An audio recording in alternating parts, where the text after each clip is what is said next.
Hi, welcome to our channel where we share the most intriguing stories. When I built my dream home with a private pool oasis, I never imagined the real threat wouldn't be hurricanes, but the neighbor next door. It started with small talk and ended with trespassing, lawsuits, and a battle for peace. Welcome to suburban warfare. 3 years ago, I stood on a patch of freshly leveled dirt in coastal Florida, staring at the frame of what would become my dream home. I'd spent over a decade designing homes for other people, so when the time came to build my own, I didn't cut corners. Every tile, beam, and bolt had a purpose. The heart of the property, though, wasn't the modern architecture or the clean solar roofing. It was the backyard. A 6-foot privacy fence wrapped around a custom-built pool with a waterfall feature, an in-ground hot tub, a shaded grilling area, and a space for my kids to run barefoot until they collapsed in lounge chairs with popsicles melting down their fingers. This wasn't just a yard, it was a sanctuary. My wife Carla and I moved in with our 2 kids, Ellie, 8, and Marcus, 11, and for a while, everything was as perfect as a man like me could dare to hope.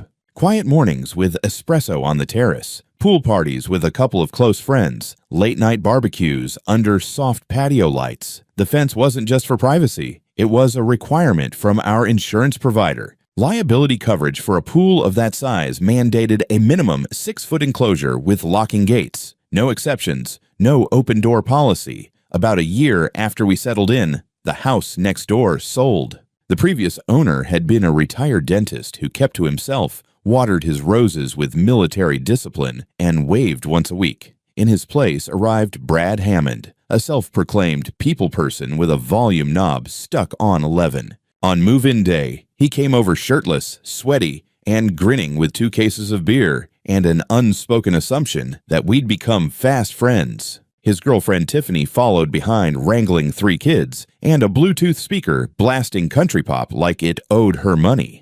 "Man, this place is gorgeous," Brad said, peering over my back fence during one of our early conversations. "You design it yourself?" I nodded, trying not to sound smug. "I'm an architect." He let out a low whistle. "You must be doing all right. That pool? Damn. Looks like a damn resort back there." He smiled when he said it, but something in his eyes lingered a beat too long, like a stray dog casing a butcher shop. Over the next few weeks, Brad made small talk every time we crossed paths. Overly familiar stuff about beer brands, his ex-wife, how HOA rules were for suckers, and how he'd tried to put in a pool, but his lot was just a postage stamp with plumbing. He'd laugh, slap my shoulder a little too hard, and say things like, "One day I'll crash your place. Save me from that kiddie pool I got off Amazon." I'd chuckle politely, but never invited him in. Boundaries, after all. Then came the comments that started out playful but got sticky. "My kids are going nuts seeing that pool, man," he said once, leaning over the fence while I grilled steaks. "They keep asking why we don't have one. Told them we might borrow yours one weekend." I smiled tightly. "It's not really open for borrowing. Insurance and all that." He nodded, took a sip of his drink, and said, Yeah, of course. Just saying. Shame to have such a nice pool and not spread the love, you know? Another time, as the kids were splashing in the deep end and Carla read on the deck, he stood at the edge of his yard and said, "Man, you've got the life." "My crew would kill for a day in that water." Carla raised an eyebrow at me when I came back inside. "Did he just say, my crew?" I shrugged. Apparently.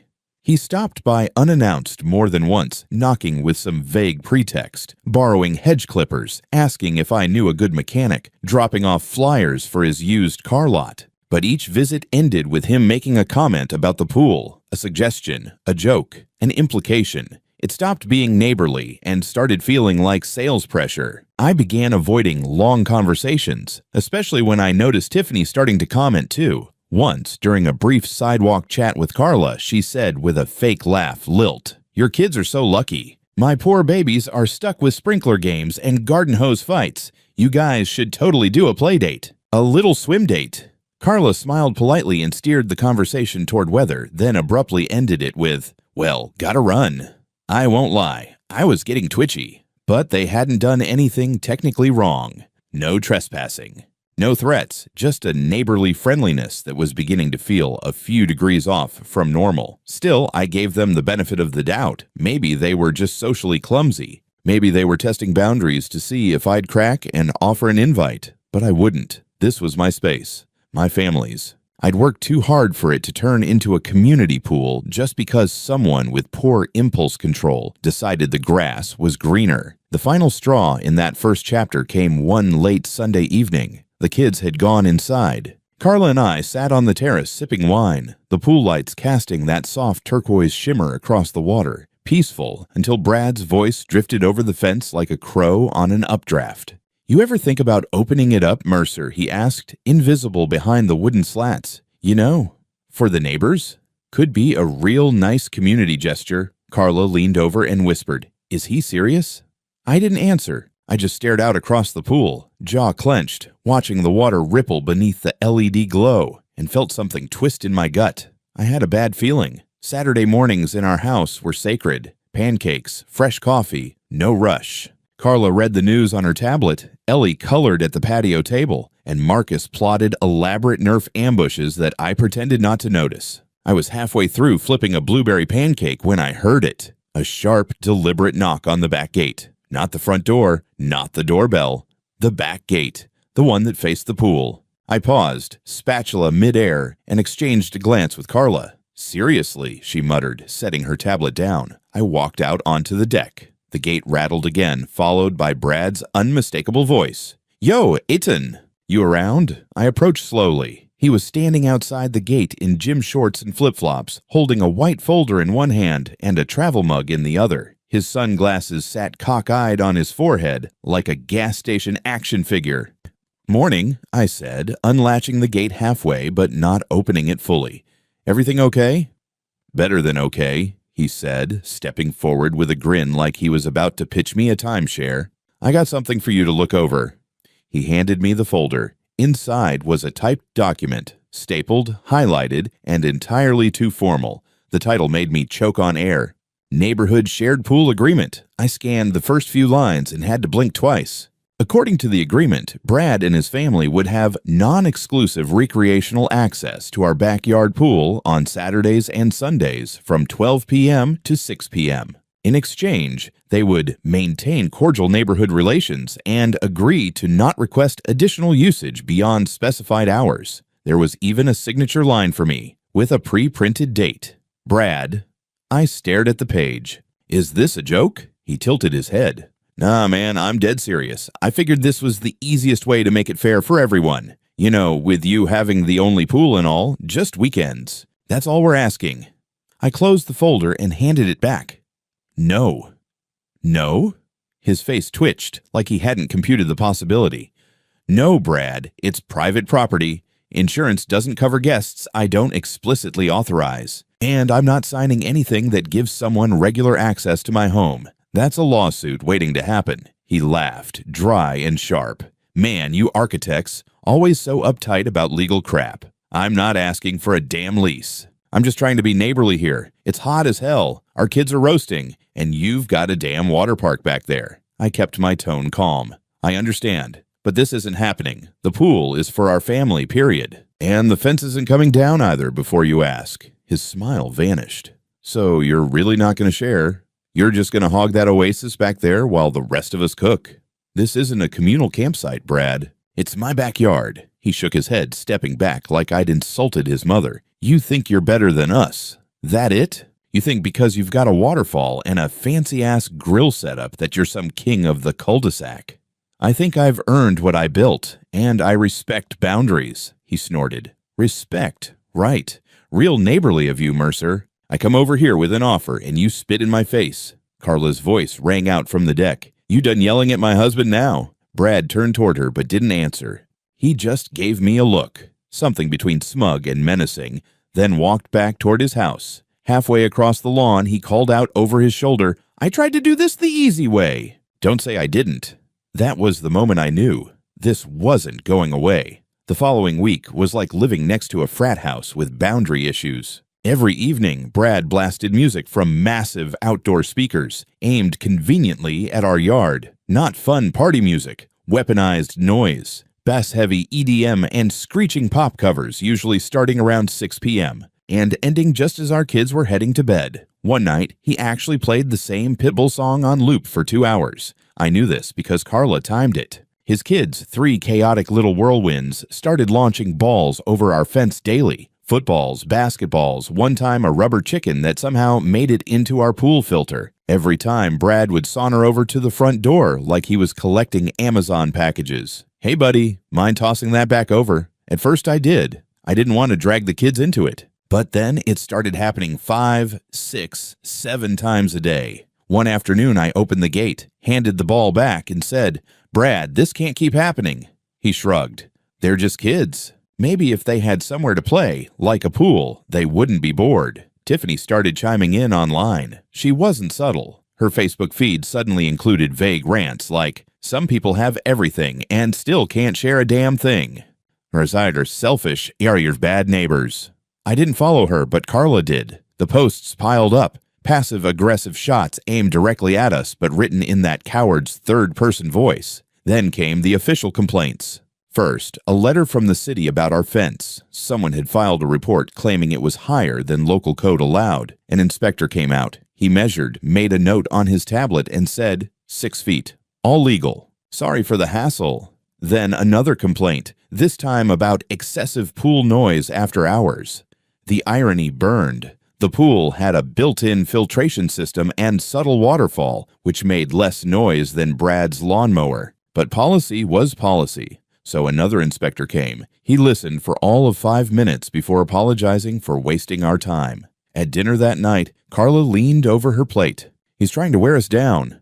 "Let him try," I said, pouring myself a glass of wine. "I'll go 10 rounds before I cave to that clown." Still, I wasn't blind. I saw the pattern. Isolation, agitation, escalation. I had built a fortress for peace, but someone next door was laying siege, one passive-aggressive tactic at a time. So I did what architects do best. I started planning. It happened on a Wednesday. Work had been hell that week. Back-to-back client meetings, 2 project deadlines, and a contractor in Tampa who somehow managed to install mirrored windows inside out. I was halfway through a Zoom call when I saw the security alert on my phone. Motion detected. Backyard camera. I ignored it. Probably a squirrel, maybe a raccoon. We'd had both.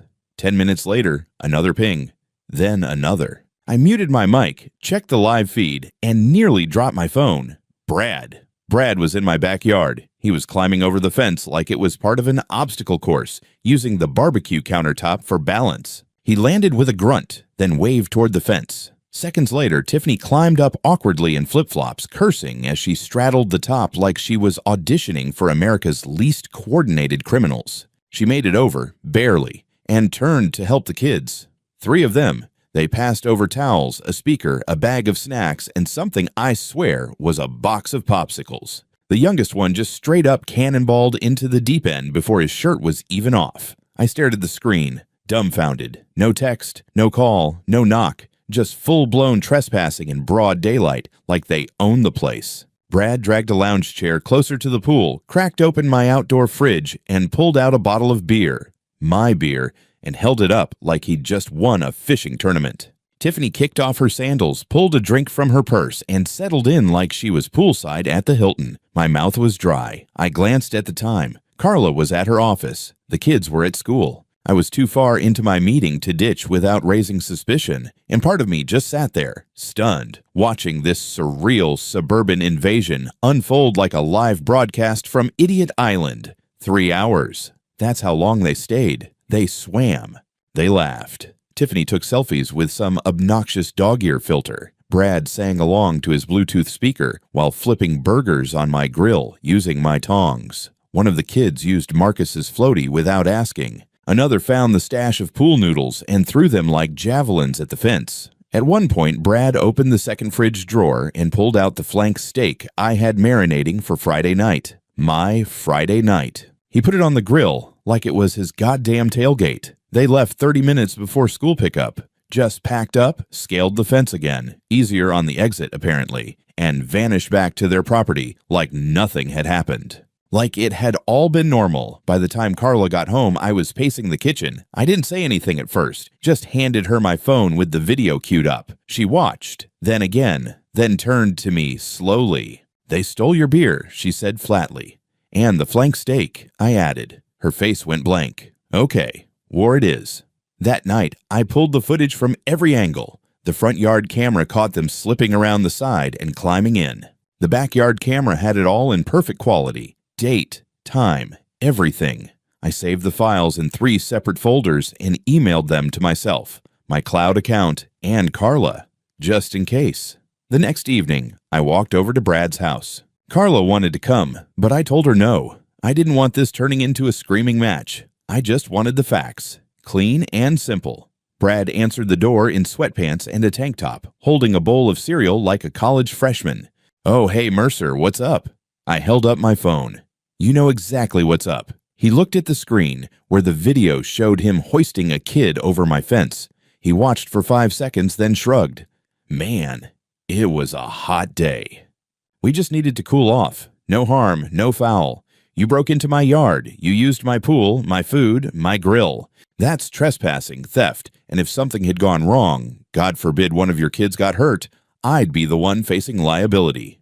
"Don't be dramatic," he said, waving me off. "We were careful. It's not like we trashed the place. You climbed a locked fence, Brad." He rolled his eyes. "You've been such a tight ass lately, man. I figured if you weren't going to loosen up, I'd just take initiative. Life's too short to be territorial about chlorine." I blinked. "Are you proud of this?" He smiled. "Look, you got a sweet setup. We just borrowed it for a bit. You're acting like we committed armed robbery. You crossed the line. This is your last warning. If you or anyone from your house sets foot in my yard again, I'm pressing charges. No conversation. No warning." He smirked. "You threatening me? You know Tiffany's got ears like a bat. She's hearing all of this." From inside the house, I heard Tiffany shout, "He said he's threatening us." I just turned and walked away. I heard Brad say, under his breath, "Some people just don't know how to be neighbors." When I got home, Carla had already printed no trespassing signs and was browsing new locks for the gate. She looked up, stone-faced. "Do I need to buy motion-activated sprinklers?" I didn't answer, but I didn't say no either. We left the house Saturday morning around 10. Ellie had ballet practice, Marcus had soccer, and Carla's sister was hosting a late lunch an hour up the coast. It wasn't supposed to be an overnight thing, just a long day of family noise, lukewarm casseroles, and forced smiles over paper plates. Before we pulled out of the driveway, I checked the cameras. Habit at this point. Everything looked calm, no movement in the yard. Brad's house was quiet, no sign of a backyard mutiny brewing. Just sun, still air, and a full tank of gas. We were gone 9 hours. When we got home, the driveway was crawling with blue and red lights. 2 cruisers, 1 ambulance, a knot of neighbors in lawn chairs across the street, watching like it was cable news. I hadn't even turned off the ignition before a uniformed officer approached the car. "Mr. Mercer?" he asked. I stepped out slowly. "Yeah, what's going on?" "There was an incident on your property earlier today. Paramedics were called around 3 p.m. Carla opened her door but didn't get out. "What kind of incident?" The officer glanced at his clipboard. "Injury involving a minor. Head trauma. Child slipped and struck their head on the edge of your pool. It was like my stomach turned inside out. I wasn't home," I said quickly. "None of us were. Nobody was supposed to be here." The officer nodded. "That's what we're trying to figure out. Mr. Hammond said he had permission to use the pool." I laughed. It came out hard, fast, and bitter. "Excuse me. He claims you gave verbal consent last week." "That is a lie. A documented, recorded, absolute lie." I pulled out my phone and opened the security feed. I hadn't even reviewed it yet. I just knew the motion alerts had piled up while I was at Carla's sister's place. But the footage was there, crystal clear. Brad and Tiffany, again, climbing the fence, again. But this time, they weren't alone.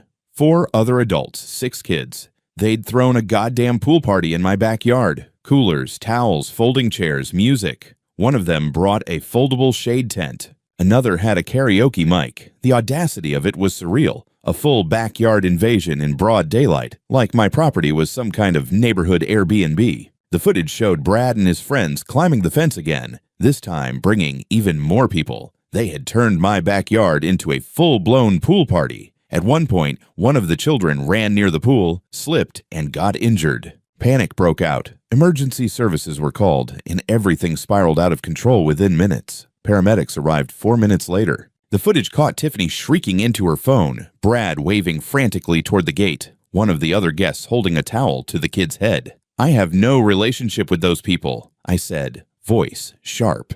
"I didn't authorize any of them to be here. You can check every video, every camera, and Brad's been explicitly warned, twice. It's all documented." The officer gave me a slow nod. "Then we'll need to collect your footage. And I suggest contacting your attorney." I didn't sleep that night. Carla sat up with me in the kitchen, her laptop open, reviewing local trespassing laws and liability statutes while I sorted through video files, labeling and backing them up like evidence in a criminal trial. It felt criminal, because it was. Sunday morning, I got a call from my insurance agent. Apparently, Brad had already contacted them, my insurance provider, to report an incident involving an invited guest. I shut that down in 15 seconds flat. "No one was invited," I said. "This was a forced entry. I have footage, witnesses, prior warnings, and I will not be held liable." But that was just the beginning. By noon, I'd been served. A process server showed up at my door with a manila envelope and an attitude. Inside, a notice of intent to sue. The parents of the injured boy, friends of Brad and Tiffany, were filing for $300,000 in damages. Claim: unsafe conditions on the property, lack of appropriate signage, failure to secure access to an attractive nuisance. An attractive nuisance. They were calling my pool a trap, like I'd left candy on a bear trap and dared kids to step on it. I called my attorney. She asked 2 questions. "Do you have video of the trespassing?" "Yes." "Have you ever given verbal or written permission to Brad Hammond to use your property?"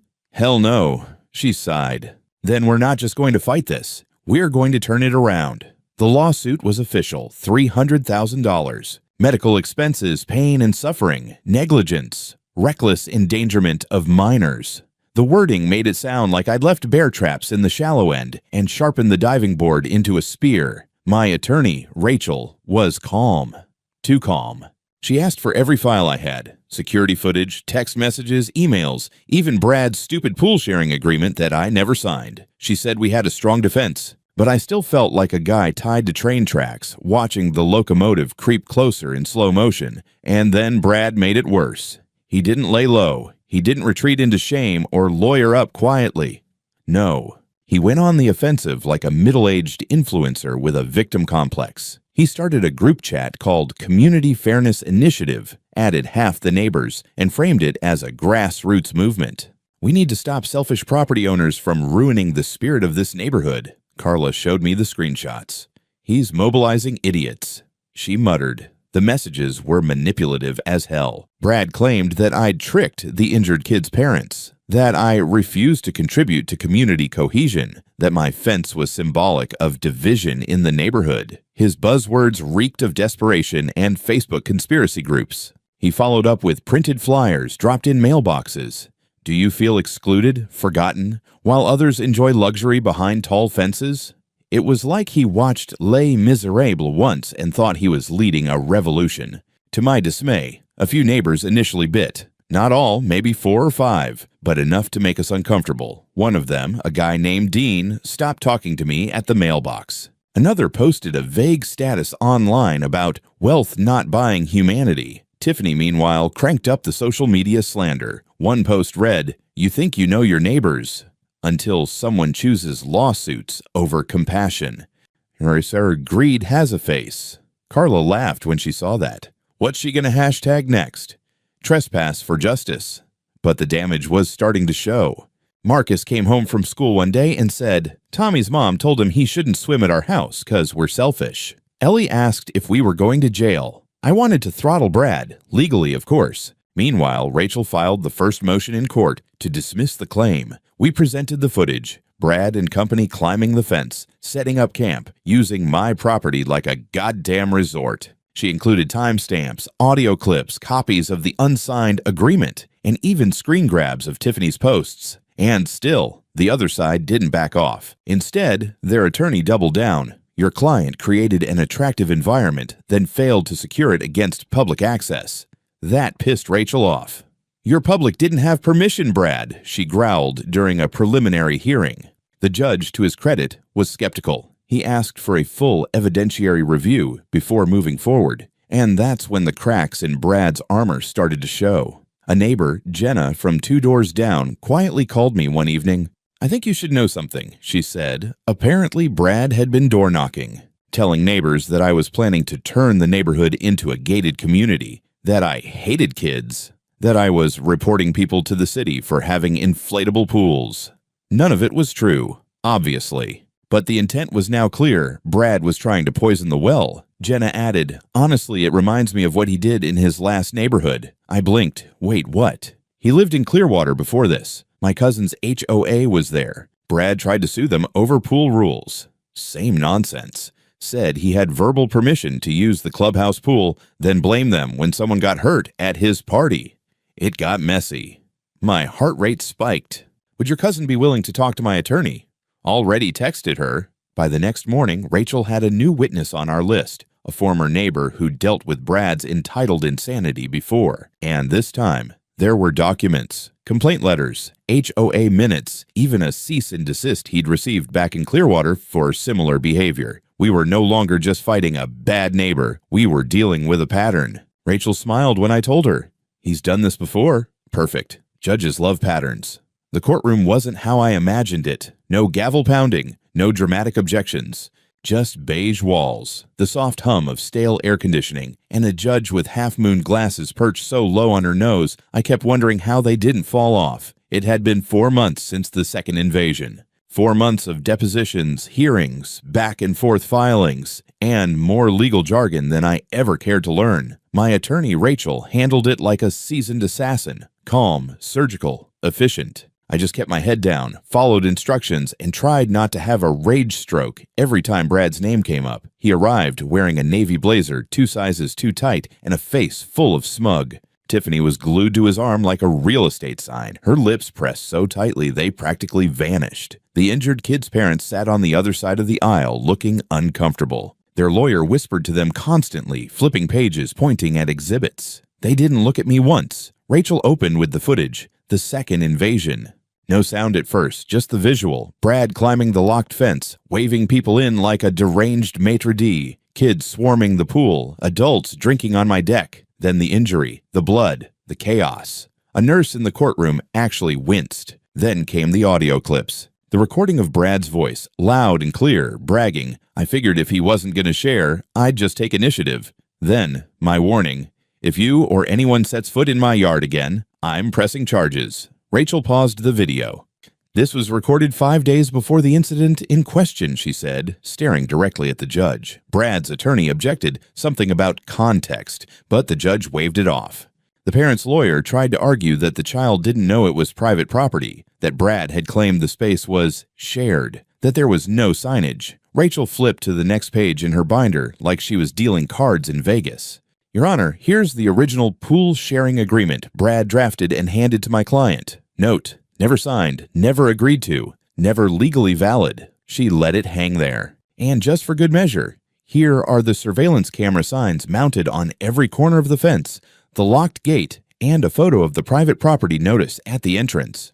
The parent's lawyer looked like he'd swallowed a rock. Brad still sat like he thought he had an ace up his sleeve. He didn't, because then Rachel called our witness. Her name was Patrice Dalton, mid-50s, smart suit, clear voice, a former HOA board member from Clearwater, Florida. She took the stand and looked Brad dead in the eyes. "Mr. Hammond lived in our community for 11 months, she said.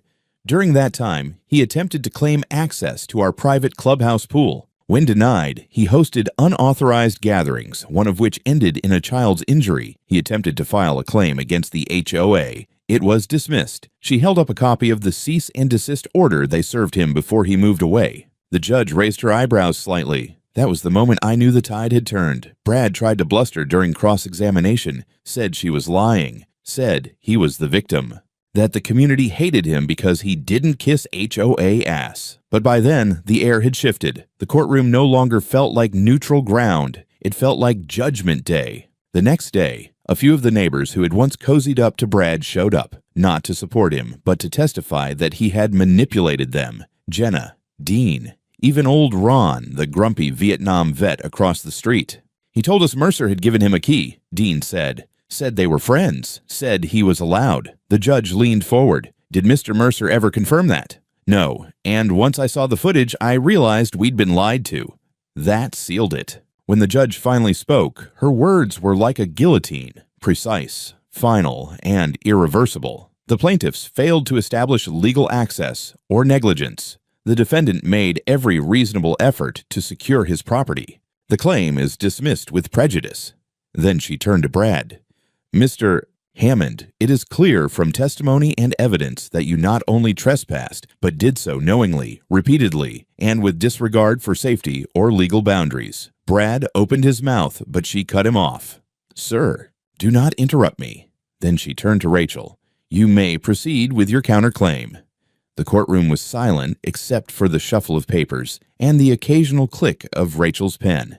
Brad sat like a statue, jaw tight, eyes forward, lips pressed so hard they'd gone pale. Tiffany stared at the floor. The injured kid's parents had already left, avoiding eye contact on their way out, their attorney quietly mumbling something about miscommunication and withdrawal of further action. The judge looked at Rachel. Proceed. And Rachel did. Like a damn sledgehammer. Your Honor, we are filing a civil counterclaim against Mr. Hammond on behalf of my client, Mr. Ethan Mercer, for the following: unlawful trespass, repeated violation of private property boundaries, theft and consumption of property, harassment, defamation of character, and orchestrating an unauthorized event which directly led to a child's injury and a false liability claim. She paused. Let it sink in. Additionally, we are introducing evidence that shows Mr. Hammond engaged in a pattern of this behavior at a prior residence, creating a documented history of disregard for property law. The judge nodded slowly. Let's hear the damages. Rachel listed them like a grocery receipt from hell: replacement of stolen damaged goods, grill utensils, food, alcohol, emergency cleanup and restoration of pool and deck, legal fees, emotional distress, online defamation, and reputational harm within the community, the cost of increased home insurance after the false claim. And then she pulled out the final exhibit, a screenshot from Tiffany's social media, dated 2 days after the second trespass. It read, "Some people get what they deserve. Maybe next time he'll learn to share. E karma gets you, Doriseches community matters." The judge sighed. Mr. Hammond, she said, tone suddenly sharp, you have demonstrated a stunning lack of respect, not just for your neighbor's property, but for the legal system itself. You lied under oath, you organized trespass under false pretenses, and you defamed a man whose only mistake was not giving in to your entitlement. She turned back to Rachel. Claim awarded in full, $45,000 in damages to Mr. Mercer. Brad opened his mouth, eyes wide. I can't pay that. That is a separate problem, Mr. Hammond. Then came the final blow. The judge noted that the criminal charges were outside her jurisdiction, but that based on the evidence submitted, she was formally recommending prosecution for multiple counts of trespass under Florida statute and contributing to the delinquency of a minor. Later that week, we received confirmation from the state attorney's office. Brad was being charged with 2 counts of criminal trespassing, both misdemeanors, and 1 count of organizing a gathering on private property without consent. The plea deal offered 1 year probation, 200 hours of community service, and mandatory property law education. If he refused, trial. He took the deal. His smugness drained fast after that. Word spread quickly in the neighborhood. Those Fairness Coalition flyers stopped appearing in mailboxes. His Bluetooth speakers, silent. The kids weren't seen outside for weeks. Tiffany deleted half her social media. The hashtag karma post was gone, replaced with vacation memes and detox smoothie recipes. And then the for sale sign appeared. Not a nice one, not a premium agency, just a cheap corrugated plastic sign with fading ink, stuck lopsided in the dry patch of his lawn. One day, as I watered the hydrangeas, Brad walked out to his car, avoiding eye contact. His face looked smaller, somehow. Thinner. Defeated. He muttered, "Lawyer says we're settling the civil part. Payment plan." I didn't answer. He added, "Didn't think it'd get this far." I met his eyes for the first time in weeks. "I warned you," I said. Then I turned on the sprinkler. Brad moved out on a rainy Thursday afternoon. Not dramatic, no shouting, no midnight packing, just a soggy rental truck, a couple of worn-out plastic bins, and a tired silence hanging over the cul-de-sac like morning fog. He didn't say goodbye, didn't knock. Tiffany loaded the back seat in yoga pants and a hoodie, her kids standing quietly by the curb, tapping on their phones like this wasn't just the end of one home, but the start of another long, humiliating reset. The house sat empty for weeks. The lawn dried out, flyers piled up on the porch. At one point, someone took the "for sale" sign and bent it in half. No one bothered to fix it. It was like the neighborhood itself had decided to erase Brad from memory, bleach him out like a wine stain on white carpet. When the sale finally went through, Carla watched through the blinds like a crime scene analyst. The buyers were an older couple, late 60s, maybe early 70s, quiet, reserved. The kind of people who still waved when you passed, still wrote paper checks for property tax, still baked things with actual butter. First week after moving in, they left us a note in the mailbox. "Hello, we're the Wainwrights, looking forward to peaceful times. Please forgive the state of the fence on our side. We'll be replacing it ASAP." I chuckled when I read it. Carla made them a blueberry pie. The gate stayed locked, always. I added another deadbolt. The security system got an upgrade. Full perimeter, AI detection, cloud redundancy. I even mounted 2 extra cameras at the corners just in case anyone else got creative. Maybe it was overkill. I didn't care. And yes, I raised the fence to 8 feet, right to the legal limit. Pressure-treated wood, thick vertical planks, sealed, reinforced posts, and a motion-activated floodlight mounted above the back gate, topped with coil wire. Legal, defensive, beautiful. I installed a sign, "Private property." Video surveillance around the clock. Trespassers will be prosecuted. Right below that, "Smile. This isn't a community pool." The kids noticed. Marcus laughed. Ellie asked what trespassers meant. Carla rolled her eyes but didn't object. She knew what I knew. The peace we had now wasn't luck. It was earned. One Saturday morning, a week after the Wainwrights moved in, I grilled some steaks. Marcus was in the pool. Ellie was building a domino tower on the patio table. Carla came out with 2 glasses of wine and a smirk. "You're awfully calm today," she said. "No lawsuits, no EDM, no children hurling rubber chickens into the yard," I said. "Feels good." She nodded toward the neighbor's yard. "Think we should invite the Wainwrights over sometime?" I sipped my wine. "Maybe, after a background check." She snorted. "You're never letting this go, are you?" "Letting it go?" I had a man climb my fence, drink my beer, host a pool party, and sue me for getting caught. "Fair," she said, and leaned back in the chair. "Still, it's over." It was. But I learned something. You can build the perfect home. The dream backyard, the tranquil escape. But peace isn't just something you design. You have to protect it. Vigorously. And if anyone ever tells you neighbors should share while standing on your deck, drinking your beer, and letting their kids use your pool, they're not your neighbor. They're the problem.